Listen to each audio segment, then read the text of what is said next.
primicia es noticia en profundidad. Un placer acompañarles. Soy Tatiana Pérez y les saludo desde nuestra sede central en Caracas, en Venezuela. A partir de este momento, en la próxima hora, tenemos 3 temas que son noticia. Como siempre, se los presentamos primero en titulares. Aquí están en Noticia Brasil. Un incómodo ministro de Exteriores fue increpado por el Senado tras la visita del secretario de Estado de Estados Unidos al país y en particular a la frontera con Venezuela. ¿Qué fue lo que pasó en la sesión? Vamos a analizarlo. En Noticia Colombia, indignación por el asesinato de una indefensa mujer por parte de miembros del ejército. Los hechos ocurridos la mañana de este jueves quedaron grabados en los celulares de testigos que clamaban justicia. Así se suman nuevas acciones de militares y policías contra el pueblo.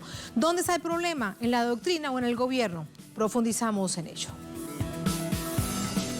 Y en Noticia Europa, el bloque unitario anuncia la adopción de una nueva política migratoria que poco tiene de nuevo en comparación con la existente.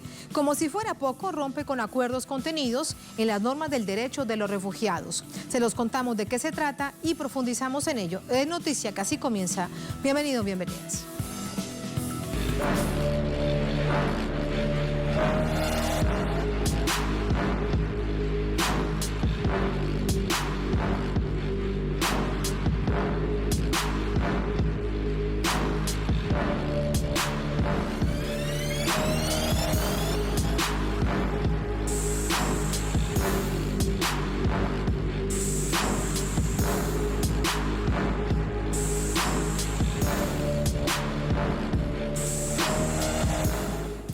En Noticia Brasil, el canciller de esta nación, Ernesto Araujo, tuvo que dar explicaciones al Congreso sobre la visita del secretario de Estado de Estados Unidos, Mike Pompeo. Senadores y aliados, también opositores, criticaron la sumisión ante el país del norte y la intromisión en asuntos externos, en particular de Venezuela.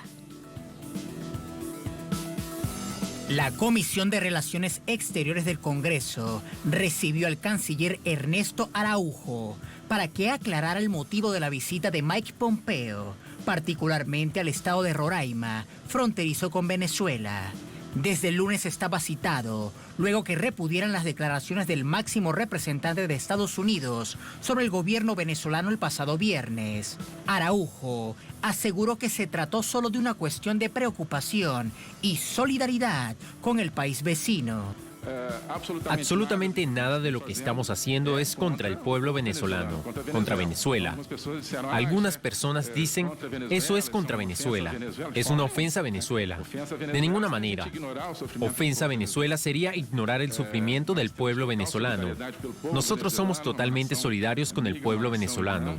Esa es una nación amiga, una nación hermana. Las explicaciones no convencieron a varios senadores. Mario Mota, del Partido Republicano de Orden Social, autor del llamado al canciller, le explicó de forma didáctica cuál es la bandera que debe defender. Aquí nós temos 2 bandeiras. Essa americana e essa brasileira. Essa aqui é nossa. Essa aqui que é nossa. Essa aqui que é do nosso coração. Essa que nós temos que abraçar. O americano já abraça bem a deles. Ele vestiu ela em qualquer lugar. Então eu trouxe uma pro senhor, uma bandeira brasileira. Vamos levar para casa ver todo dia. Tem uma bandeira de Roraima também? Eu só não dou minha máscara porque eu não tenho.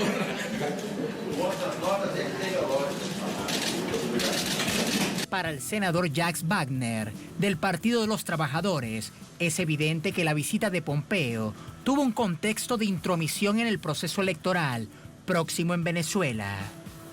Ao ministro, que me permita a franqueza, Vossa Excelência não está numa classe de primário com muitos ingênuos. Tentar nos convencer de que a visita de Mike Pompeo, por incrível que pareça, apenas em países fronteiriços à Venezuela não tem a ver com as eleições marcadas para 6 de dezembro na Venezuela e com as eleições americanas. Mas, se Vossa Excelência quiser, pode continuar insistindo. El senador del PT, Humberto Costa, también le criticó que se pretendiera justificar la visita en el escenario de defensa de los derechos humanos. Por que essa visita de interação não aconteceu em Brasília? Ela foi acontecer lá em Roraima. Em nome dos direitos humanos, Que direitos humanos o Brasil defende que ficou calado diante do golpe de Estado na Bolívia y de masacres de camponeses? Inclusive, senadores de derecha, como Mara Gabrilli, del Partido de la Socialdemocracia, rechazaron el proceso de Brasil en temas humanitarios y de diplomacia. O Brasil ele liderou o desarmamento nuclear na ONU. Ele liderou o Pacto de Imigrantes, que depois o próprio governo Bolsonaro se retirou. O nosso país sempre teve participação especial nos temas dos indígenas, que também no discurso da ONU o presidente os culpou pelas queimadas. E ainda o Brasil sempre teve uma forte atuação com as pessoas com deficiência. Por essas razões que eu entendo que o Brasil sempre foi pacificador, sim, e não é retórica. Infelizmente, a gente tem caminhado para o sentido oposto disso.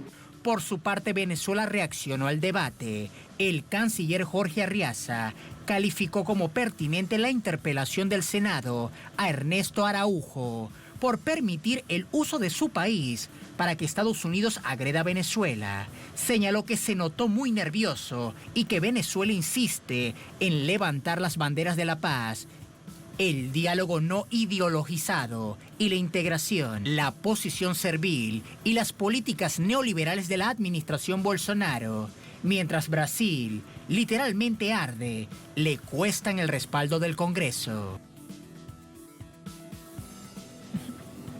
Sumamos información a esta hora desde Río de Janeiro. Nos conectamos con nuestro corresponsal André Vieira.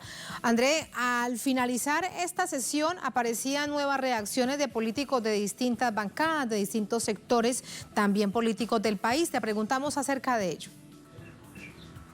Sí, Tatiana, saludos para ti y para nuestra audiencia. Tatiana, efectivamente, desde la visita de Mike Pompeo en la última semana aquí en Brasil, las reacciones no paran, Tatiana, y no son reacciones solamente de los movimientos sociales que, recordemos, protestaron en las calles de Brasilia y también de Boa Vista, la capital del estado de Roraima, en la frontera con Venezuela, pero también vienen reacciones de diferentes sectores políticos aquí de Brasil. Son sectores que tienen diferentes visiones sobre Venezuela, sobre el mundo, sobre la política, pero que están de acuerdo que Estados Unidos no puede ocupar el terreno, el territorio brasileño para agredir a Venezuela. Asimismo, Tatiana, también es bueno recordar, por ejemplo, que Ernesto Araújo en el día de hoy, en esta audiencia con los senadores, también afirmó que la visita sería efectivamente por una cuestión de derechos humanos, para preservar los derechos humanos, pero el senador Humberto Costa, que ustedes ya mostraron también, recordó que Brasil no habló nada sobre el golpe de Bolivia y tampoco sobre la masacre que viven los campesinos ahí en este país. También Tatiana, el canciller de Brasil, afirmó el día de hoy que el aliado que más nos puede ayudar a cumplir la Constitución, la independencia, los derechos humanos y otros objetivos son los Estados Unidos. Esta fue una parte del discurso del canciller el día de hoy ahí en la comisión de los senadores. También el canciller defendió el discurso de Jair Bolsonaro en la Asamblea de la ONU que fue realizada este año, y el canciller salió de ahí la impresión que tenemos nosotros de que no consiguió convencer a la mayoría de los senadores que de diferentes partidos rechazaron una vez más esta visita de Mike Pompeo aquí en Brasil. Una vez más recordar, Tatiana, que además del Senado, también el presidente de la Cámara de los Diputados rechazó esa visita. También 3 expresidentes, Lula da Silva, Fernando Henrique Cardoso y Dilma Rousseff, y también todos los ex cancilleres anteriores a Ernesto Araújo también rechazaron esta visita, utilizar el espacio, como diría el propio Teomario Mota, el senador, el vecino que viene desde Estados Unidos, utiliza de su terraza para agredir a su vecino. Este ejemplo es muy sencillo, muy importante para comprender la dimensión de esta visita de Mike Pompeo aquí a Brasil. Parte de las reacciones, parte del escenario político que entramos de inmediato a analizar. André, gracias como siempre. Muy buenas noches. Buenas noches. Buenas noches. Para ello nos acompaña Miguel Barbosa de Sá, profesor de Relaciones Internacionales en la Universidad de Coimbra, Portugal. Nos acompaña de Florianápolis. Profesor, ¿cómo está? Muy buenas noches. Buenas noches, Tatiana. Un gusto estar acá con ustedes y con toda la audiencia. Muchas gracias. Teniendo en cuenta, partiendo de este hecho, que esta sesión del Senado fue convocada de hecho, por partidos políticos, algunos que habían sido aliados del gobierno del presidente Bolsonaro. Estamos hablando de la derecha, también de la extrema derecha, y por supuesto también estaba el Partido de los Trabajadores. Pero si vemos este conjunto de organizaciones políticas representadas en quienes allí se encontraban en esta sesión, llama evidentemente la atención que haya avanzado esta iniciativa de convocar al ministro de Exteriores, al señor Araujo, a que diera explicaciones. ¿A qué cree usted que se debe esto? Bueno, Tatiana, sin lugar a dudas es un hecho político importante que se haya convocado el ministro Ernesto Araújo para la Comisión de Relaciones Exteriores del Senado y que lo hayan presionado por la visita del secretario de Estado norteamericano Mike Pompeo el último viernes. Pero a mi juicio no parece que debemos exagerar el significado de este hecho, porque como había mencionado usted, justo los partidos de la derecha en Brasil, aunque en este momento tengan sus diferencias con el gobierno de extrema derecha de Jair Bolsonaro, ellos no tienen una real preocupación para nada con la soberanía de Venezuela, por ejemplo, con la estabilidad democrática de América del Sur. Están tratando de sacar puntos políticos y hubo una oportunidad para hacerlo y de esta manera han salido de manera un poco oportunista, podemos decir, a criticar el gobierno. Pero, por ejemplo, el Congreso Nacional de Brasil no hace muchos años ha enviado una delegación a Venezuela para juntarse con gente como Leopoldo López, ¿no? Entonces, el senador Aécio Neves, el senador Agripino Maia, el senador Ronaldo Cayado, todos senadores del mismo Senado que hoy está criticando, ya estaban involucrados en maniobras de estabilización de la democracia de Venezuela. Entonces, hay que tener cautela con estas reacciones del Senado, aunque sea un hecho político importante. Sin duda, y es que con esa referencia, con ese contexto que bien usted lo recuerda, pues es que precisamente llama la atención. ¿A qué se debe entonces? Si hay un oportunismo político, ¿a qué se refiere ese oportunismo político? ¿Están haciendo cálculos de pronto de que el presidente Trump pierda en noviembre? ¿A qué se debe? Creo que ha sido una jugada que no va a quedar en la prensa por más que una semana o algo así. Están tratando de criticar al gobierno, quizás con algo que tenga que ver con proyecciones con las elecciones de Estados Unidos, pero es importante tener en cuenta que si gana Joe Biden, la situación en relación a Venezuela no va a cambiar mucho. Incluso hoy me enteré de un tuit de Joe Biden llamando como de hábito al presidente Nicolás Maduro de dictador, pero acusándolo de crímenes contra la humanidad. Para nosotros que trabajamos con el derecho internacional y con la política internacional, por supuesto, sabemos lo que significa una tal calificación en medio a una situación donde ya existe un proceso abierto en Estados Unidos contra el presidente Maduro, de entre otros, bajo la acusación completamente absurda, por supuesto, de narcotráfico. Hay que añadir a todo eso que hoy, mientras seguía este debate en la Comisión de Relaciones Exteriores, el ministro Ernesto Araújo volvió a calificar a Maduro bajo los mismos términos como narcotraficante. O sea que parece que está todo muy bien planeado y ajustado entre la Cancillería brasileña y Washington, en el sentido de crear una narrativa mediática, política y diplomática internacional que justifique alguna agresión contra Venezuela en un futuro cercano. Y no creo que el Congreso brasileño, que es que tiene la facultad legal de declarar guerra, va a oponerse de manera tan decidida como lo hicieron hoy. Ojalá que sí, que esperemos que cumplan sus deberes, pero ojalá que no sea ni necesario. Sí, pero ¿qué es lo que les incomoda entonces? ¿Hay un quiebre para tratar de entenderlo desde la visión política interna en Brasil. ¿Qué es lo que les incomoda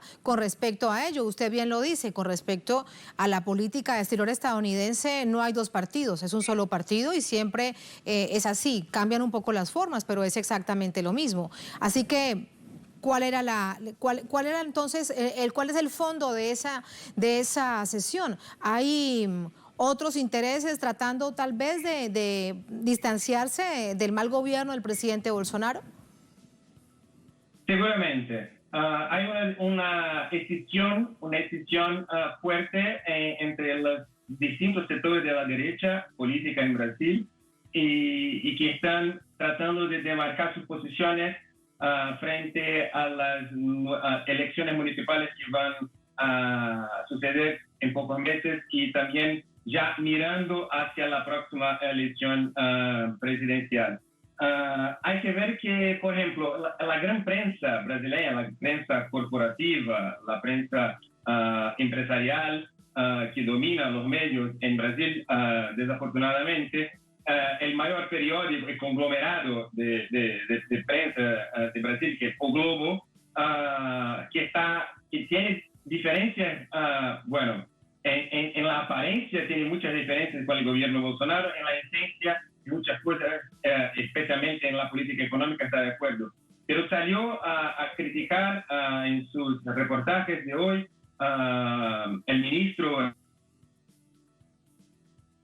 Mike Pompeo, pero no dejan de calificar a Maduro como dictador y la dictadura venezolana, la dictadura de Maduro en Venezuela, mientras hacen sus críticas a Jair Bolsonaro, a Araújo y a la política exterior brasileña. Yo creo que es una situación que no debemos, que es una situación compleja, que no hay solamente dos lados y que no necesariamente las críticas puntuales que sectores de la derecha están haciendo al gobierno los transforman en aliados de los sectores populares en Brasil.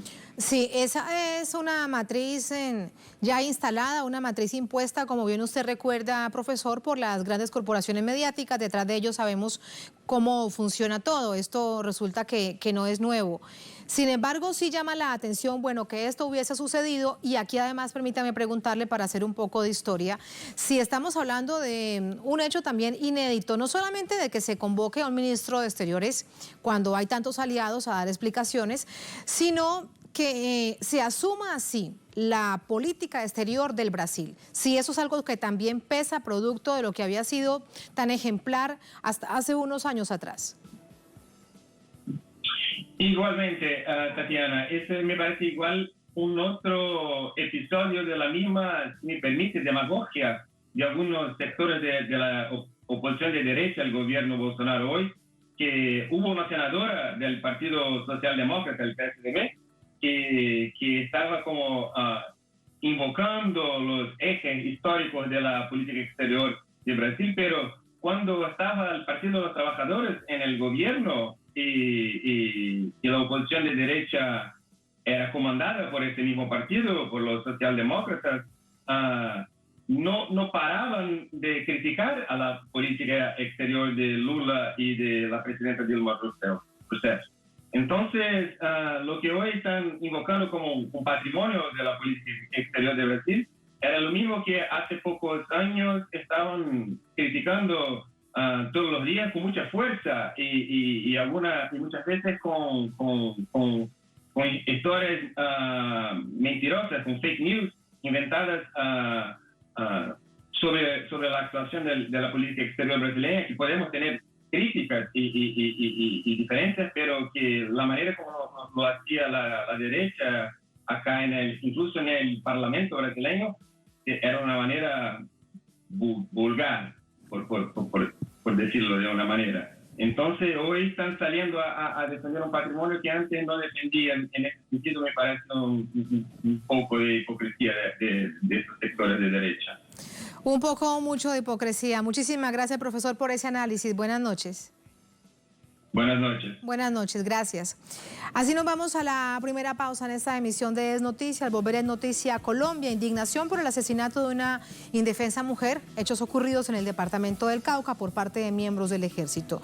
Los hechos ocurridos la mañana de este jueves quedaron grabados en los celulares de los testigos que claman justicia. Así se suman nuevas acciones de militares y policías contra el pueblo.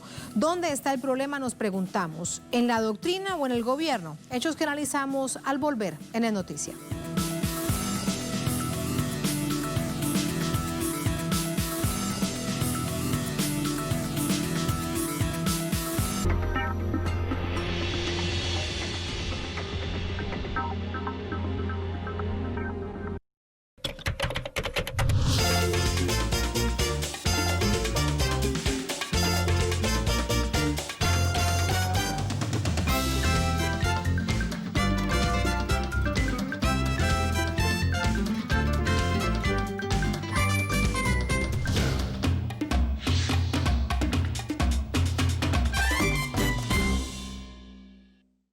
Sigue minuto a minuto nuestra programación, ahora disponible también en audio a través de nuestra página web.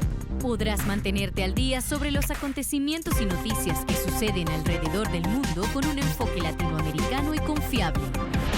Telesur, la señal informativa de América Latina y el Caribe. Documentales Telesur presenta. Ou dehors ou pas normal, ça veut dire ministère yo utilisé hélicoptère en l'air, char dans tout ragé, cap pousser gros canot, ça veut dire pas gen moun qui te ka respirer encore ça qui t'est passé là. Queda grabado en tu memoria. Yo dois capter cosa, seul bouki ba là seulement les vient tout là là ni frappe na tout là et comme na vient tout. En estreno. Domingo. Solo por Telesur.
Noticia Colombia, la violencia se recrudece a lo largo y ancho del país.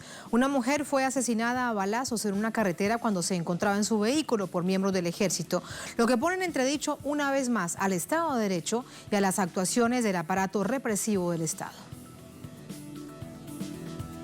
Organizaciones políticas y sociales rechazaron este jueves el asesinato de una mujer de 38 años, identificada como Juliana Giraldo, en una carretera ubicada al suroccidente del país, en el municipio de Miranda, departamento del Cauca. La mujer recibió un disparo en la cabeza ejecutado por un militar, quien habría abierto fuego indiscriminadamente contra el vehículo por presuntamente no verse detenido tras una orden del uniformado. Autoridades oficiales, encabezadas por el ministro de la Defensa, reconocieron el crimen. El personal involucrado en el hecho, en ejercicio de las facultades administrativas que corresponden al comando del Ejército, será separado de sus funciones y ha sido puesto a disposición de las autoridades competentes para las actuaciones que en derecho correspondan. En la misma línea, el general Rojas Gómez, máxima autoridad militar en la zona, se vio obligado a reconocer la actuación del oficial implicado. Lamento informar que en horas de la mañana de hoy, en el sector de Guatemala, municipio de Miranda, Cauca, cuando tropas del Batallón de Alta Montaña número 8, unidad orgánica del Comando Operativo Apolo, adelantaban labores de control militar de área. Una mujer resultó muerta a causa de un disparo por parte de un integrante de la fuerza. La pareja sentimental de la víctima, quien conducía el vehículo cuando Juliana fue baleada, denunció que les dispararon a matar. Hubiéramos podido ser 4 los muertos. Hubo un intento de homicidio. A mí me hicieron un intento de homicidio porque me dispararon. Gracias a Dios no me lo pegaron. Pero yo sí iba en ese vehículo. Es mi vehículo y está afectado. Me afectaron demasiado. ¿Cuántos impactos recibió el carro? Más o menos 4. De milagro. 4 o 5 impactos, más o menos. De milagro usted está vivo y las otras 2 personas están vivas. De milagro estamos vivos porque nos dieron a matar, sinceramente. Los cuerpos represivos del Estado colombiano fueron creados en alianza con asesoría y orientación estadounidense. Muchos de ellos cursaron estudios en la denominada Escuela de las Américas durante la segunda mitad del siglo XX. Métodos de manejo policial y militar enfocados en la coerción física de los ciudadanos, en detrimento de alternativas como el incentivo a la prevención del delito, entre otras prácticas de control social ajustada a derecho. Seguimos revisando este panorama en Colombia, en Bogotá, con nuestro corresponsal Hernán Tovar. Hernán, buenas noches.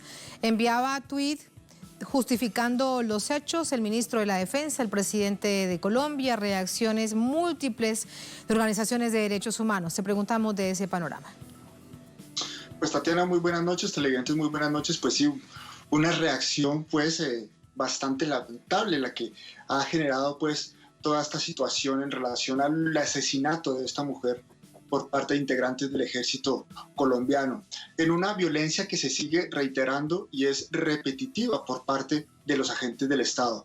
Muchos analistas la comparan, estos niveles de violencia por parte de integrantes de la policía y del ejército, con lo ocurrido en el periodo, en los 8 años de los 2 periodos del expresidente Álvaro Uribe Vélez entre el año 2002 y 2010, donde, recordemos, se presentaron los falsos positivos. Esa política se está replicando otra vez en este gobierno. Este gobierno, pues, que también hace parte del Centro Democrático, recordemos, partido gobierno del que es jefe, el expresidente y exsenador Álvaro Uribe Vélez. Una política que va en contra de los derechos humanos, una política al interior de las fuerzas militares y de policía que tiene el asidero en el enemigo interno, esa lucha contra el insurgente, esa lucha contra las guerrillas, y así han denominado los analistas, salen a hacer sus operativos de vigilancia, de control, tanto las fuerzas militares, en este caso el ejército, como de policía, y lo veíamos en las recientes marchas que se realizaron aquí en Bogotá, donde resultaron muertas, asesinadas 13 personas por parte de la policía. Eso está en investigación, pero la ciudadanía todavía no tiene conocimiento de cuántas personas que pertenecían a la policía están siendo investigadas, ni tampoco cómo avanzan esas investigaciones. Así que, bueno, sigue la vigilancia, los plantones por parte de las víctimas, por parte de las asociaciones de derechos humanos. En este momento, frente al batallón Pichincha, en la ciudad de Cali, en el departamento del Valle del Cauca, se realiza un plantón. También en la ciudad de Popayán se realiza una velatón en el Parque Santander. Allí las víctimas y los defensores de derechos humanos, diferentes sectores sociales, le rinden un homenaje a la víctima que fue asesinada el día de hoy por parte de integrantes del ejército y por las víctimas que han caído víctimas, valga la redundancia, de agentes del Estado. Esperan que haya justicia, pero también esperan una respuesta del gobierno. Un gobierno que, aseguran algunos observadores, parece más una dictadura, en donde no hay democracia y están cayendo bastantes inocentes, Tatiana y televidentes. Y donde, Hernán, las decisiones de las altas cortes, en este caso, por ejemplo, del fallo de la Corte Suprema de Justicia, no es acatado, por lo menos aún, y han pasado ya más de 72 horas, tal como lo ordenaba este fallo de la Corte Suprema de Justicia por parte del gobierno del presidente Duque. Gracias, Hernán, muy buenas noches. Muy buenas noches.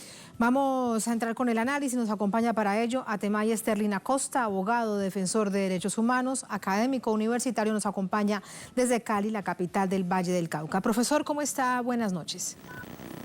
Muy buenas noches, Tatiana, me alegra mucho saludarlo nuevamente y buenas noches a la audiencia y al estudio. Muchísimas gracias.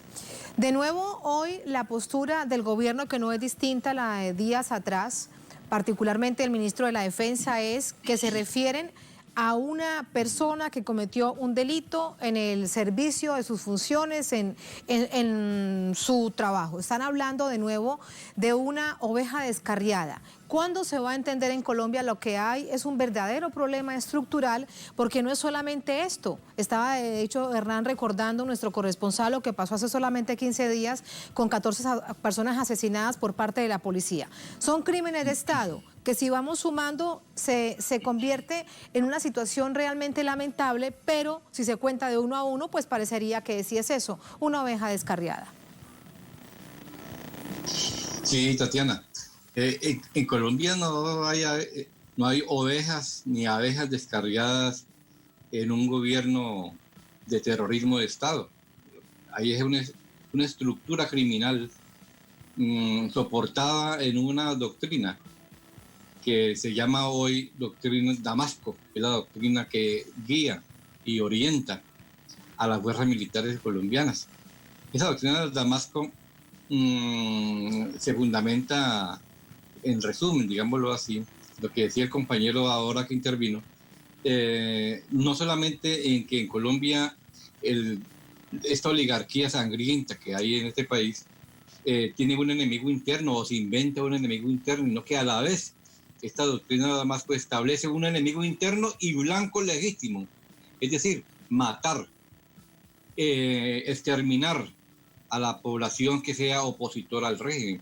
Eso no es nada más ni nada menos que fascismo puro, dirigido con dinero del narcotráfico, que es lo que convierte este gobierno de fascista combinado con la mafia del narcotráfico, que diariamente tienen que embajadores, empleados de la carrera diplomática, entregarse porque han reconocido, no había manera de eludir ante hechos notorios y públicos que ellos eran narcotraficantes.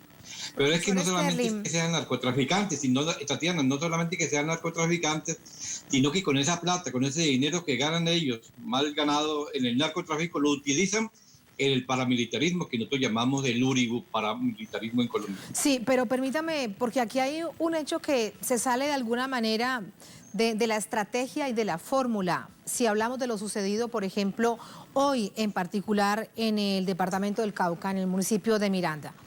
Era un grupo de personas que iban pasando por una vía donde no había un retén militar, no había un control vial, y aparecen de la nada, saliendo del monte, como bien lo plantean los testimonios, estos militares. Se calculan que eran 3 o 4 militares. Y entonces ellos dicen que tenían que detenerse, luego las investigaciones tendrán que decirlo, pero lo que se evidencia es que no había un control militar, que no se estaba cometiendo ninguna ilegalidad, que en ese carro no había nada que fuese ilegal, digamos, y resulta que disparan contra este grupo de personas y asesinan a una mujer, a esta joven de 30 años, a Juliana. Así que también es una manera en que se sale de esa fórmula ya conocida, por ejemplo, de los falsos positivos, y aquí lo que cambia además la historia es que queda grabado a través de los celulares de los testigos. Sí, Tatiana. En Colombia hoy estamos en una campaña electoral armada por parte del gobierno para mantenerse en el poder.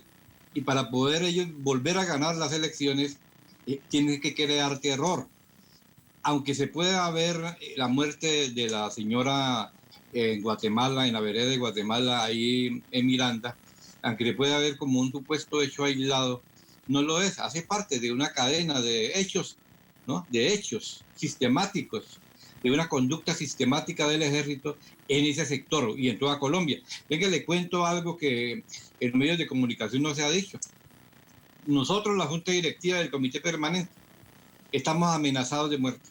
Nos vigilan las casas. Y además de vigilarnos, tras antenoche, detuvieron esos mismos soldados hoy que mataron a esa señora. Detuvieron a un compañero nuestro, a Edward Melo, del Comité Permanente por la Defensa de los Derechos Humanos. Lo detuvo el ejército, le quemó la moto, lo iban a matar, lo encapucharon antes de matarlo y vino la comunidad y lo rescató. Eso ocurrió estos días pasados. También días anteriores había pasado lo mismo cuando mataron allí a un exguerrillero de apellido Trompeta y le hicieron un operativo parecido, ¿no? Por eso yo le digo, Tatiana, que no es que se salga de la dinámica que ellos tienen, las 3 agendas que yo he denominado el fascismo en Colombia, sino que hace parte de una ola sistemática manifestada en diferentes expresiones de lucha terrorista del Estado. Sí, ¿estamos hablando de doctrina o estamos hablando de gobierno? ¿O estamos hablando de 2 cosas que se conjugan en este momento? Estamos hablando de 3 cosas que se conjugan en este momento. Primero, la doctrina de seguridad nacional fue reemplazada por la doctrina Damasco en Colombia. La doctrina de seguridad nacional es la que en Colombia terminó. En Colombia no hay policía. Ahora le escuchaba al compañero, me parece que era Durango, que estaba interviniendo y hablaba sobre la policía. Es que en Colombia no hay policía. En Colombia hay 13 ejércitos de la oligarquía sangrientos. Esos ejércitos son los siguientes: ejércitos militares, el ejército propiamente dicho, la policía armada, que no debe ser armada, que se convirtió en ejército, y el paramilitarismo. Mire ustedes, hay 3 sectores armados oficiales, combinando ellos las formas de lucha legales e ilegales para hacer campaña electoral, para aterrorizar y crear gobernabilidad, el gobierno de Uribe, haciendo creer en el mundo entero lo que en Colombia no ocurre. En Colombia veíamos 64 masacres, ¿no? Contándole la de Algeciras anoche, contando el muerto y otro que murió hoy en Tumaco, que más de 2 muertos ya es masacre. Esas muertes del masacre, más las muertes selectivas a dirigentes populares, defensores de derechos humanos, más las muertes a los compañeros de las FARC que se reintegraron y conformaron el partido FARC, Fuerza Alternativa Revolucionaria del Común, que vienen siendo asesinados de manera sistemática.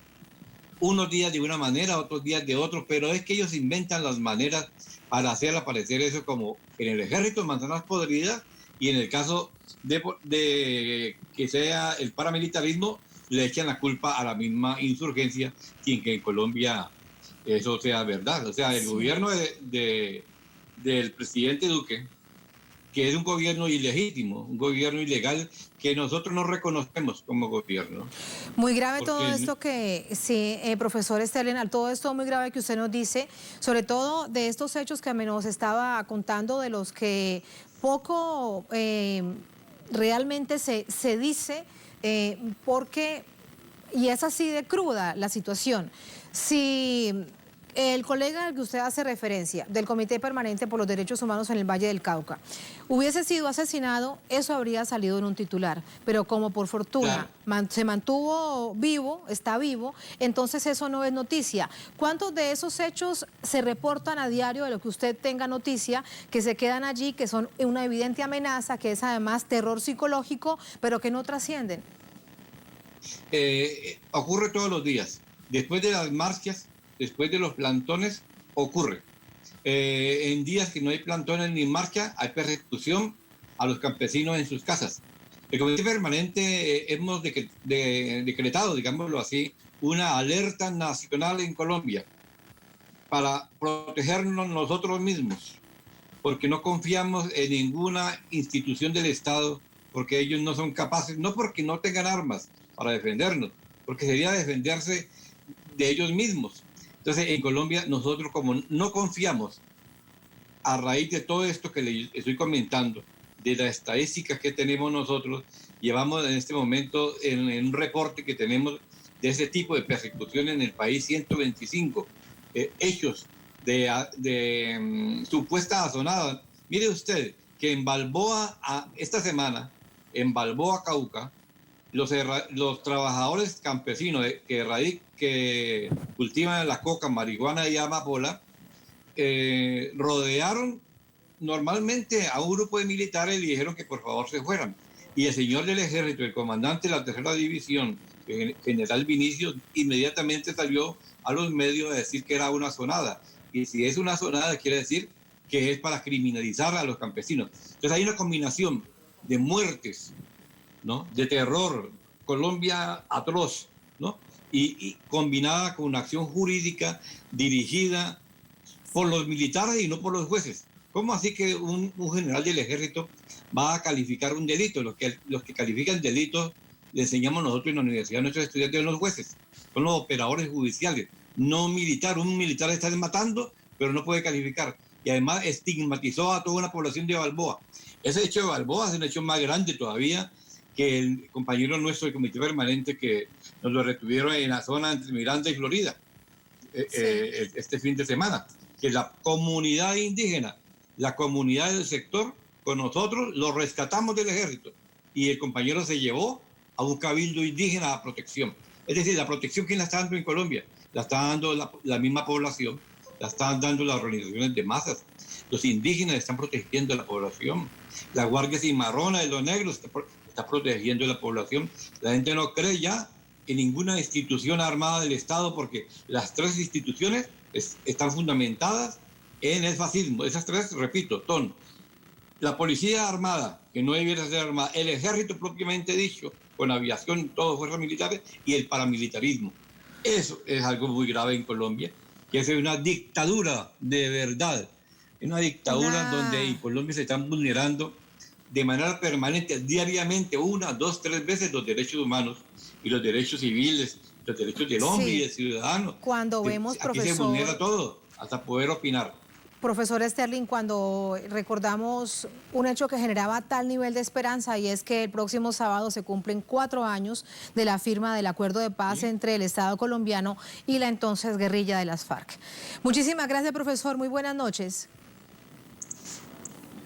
Parece que perdimos la comunicación con el profesor Atimaya Sterling Acosta al final, cuando ya lo despedíamos. Le agradecemos por ese análisis tan complejo, tan entrelazado de lo que significa el conflicto armado en este momento en Colombia y de qué manera se ha recrudecido.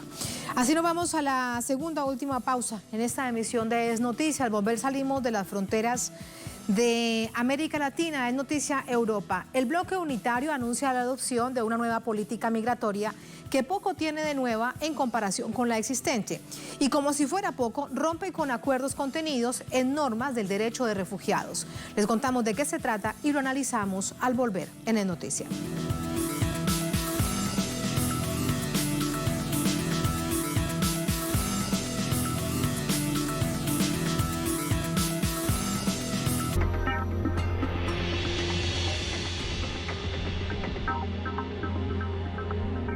El fútbol o el béisbol. Y si encuentras el espacio donde ambos convergen, donde te hable de su historia, su alcance y sus curiosidades, existe y lo disfrutas en Goles al Bate. Sábados, solo por Telesur. Un recorrido que te invita a conocer las diferentes danzas tradicionales en México. Es una danza antiquísima por la representatividad y la emotividad y también los elementos que ostenta esta danza. Donaquero era un guerrero. Actualmente la sociedad lo toma como un danzante.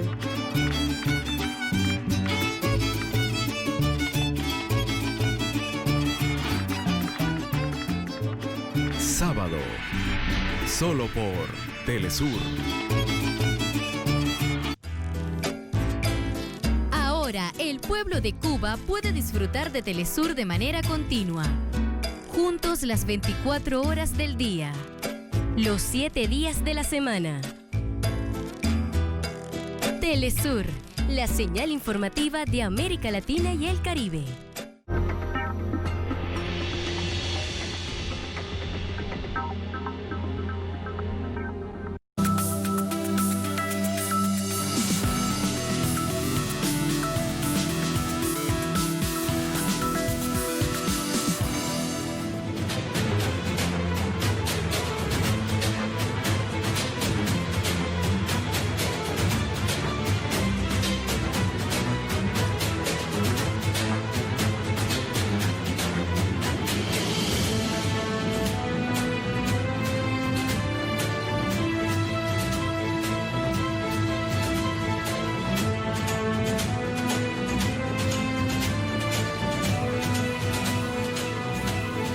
En Noticia Europa, nuevo acuerdo por la migración y el asilo anunciado por la Unión Europea plantea más incertidumbre que soluciones.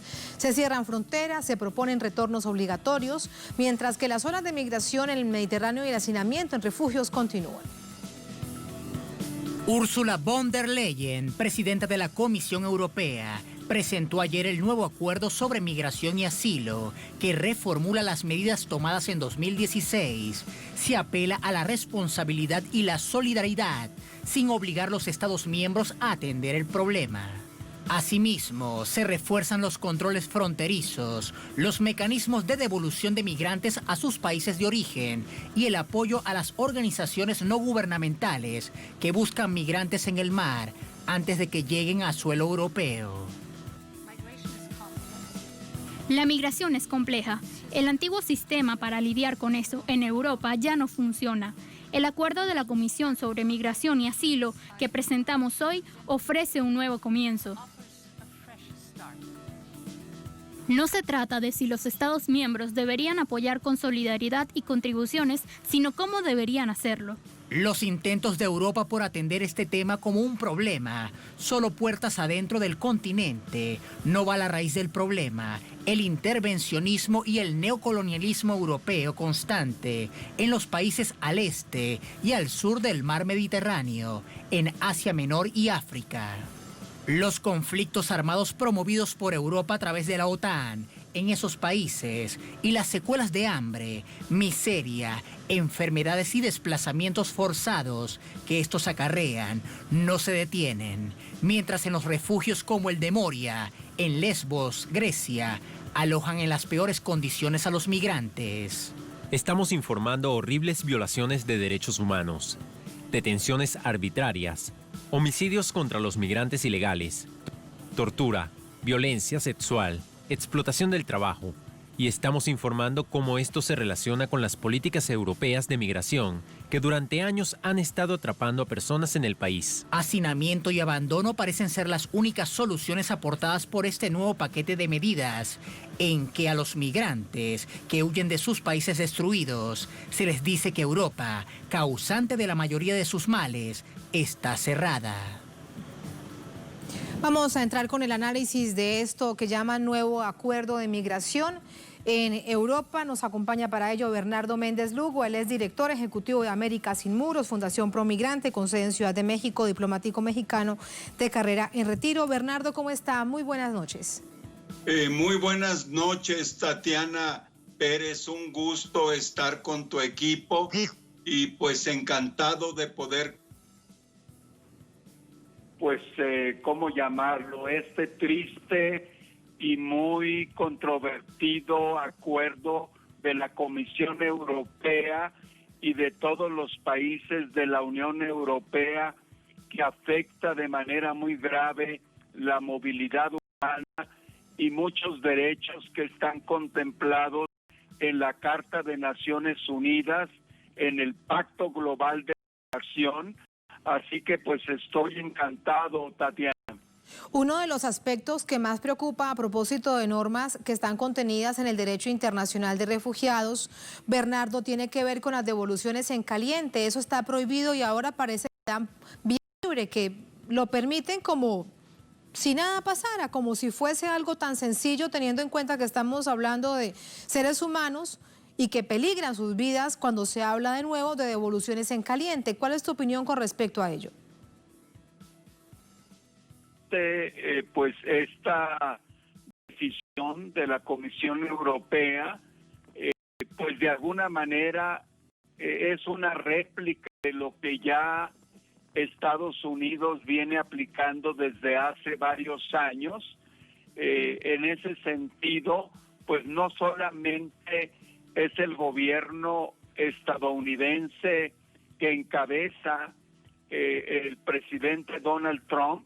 Esperemos que solamente hasta 20 o 19 de enero del año próximo que haya un cambio, pero desafortunadamente en la Unión Europea, con todo un historial también de presencia neocolonial en África y en otros países del Medio Oriente, de donde proceden una parte importante de estos migrantes, pues actúa también como un efecto muy negativo para las personas que por diversos motivos de guerras, desplazamientos forzados, llegan a las fronteras de la Unión Europea, Tatiana. Creo yo que pues esto nos da un escenario muy poco optimista, poco alentador, pensando en que en el momento en que la situación se normalice, cuando termine la epidemia o por lo menos esté bajo mayor control, muy probablemente, como también se espera en América Central, como movimientos de flujos de migrantes de Siria y de otros países en África, desafortunadamente pues no hay una política de albergue, de hospitalidad, y lo que se había logrado en los últimos años en Alemania, del 2015 a la fecha actual, con la canciller Angela Merkel, que hay que reconocer que la política aplicada para refugiados y su integración económica, laboral y educativa fue relativamente exitosa. Esta decisión nos aleja totalmente de esa hospitalidad y acogida a los refugiados, Tatiana Pérez. Sí, y responde desde la visión política, Bernardo, ¿crees el camino hacia la extrema derecha de algunos países de la Unión Europea? Por ejemplo, Polonia. Definitivamente, pues tenemos un caso muy emblemático de movimientos muy derechistas, como es el caso de Hungría y de otros países que anteriormente pues fueron parte de la influencia de Rusia, de la influencia soviética, como Polonia. Se ve claramente pues surgimiento y fortalecimiento de fuerzas de derecha, y hay que estar muy pendientes en Italia, en España y en otros países de la Unión Europea como Francia, donde se da. Bernardo, hemos perdido lamentablemente la comunicación con nuestro invitado, con Bernardo Méndez Lugo, y lamentablemente también llega el momento de despedir, así que le agradecemos a Bernardo, dejamos la página para que ustedes, si desean tener más información con respecto a lo que realizan toda esta organización de América Sin Muros, ustedes puedan encontrarlo allí. Él siempre lo dice, así que yo me adelanto por él: www.americasinmuros.org. A ustedes gracias por habernos acompañado. Cerramos esta emisión de Noticia durante esta jornada. Otro hecho fue noticia. Con eso lo dejamos. Se registró en Bolivia, en el departamento de Santa Cruz, muy complejo, en un escenario de extremo crecimiento de la violencia en un contexto electoral. Con eso lo dejamos. Hasta mañana.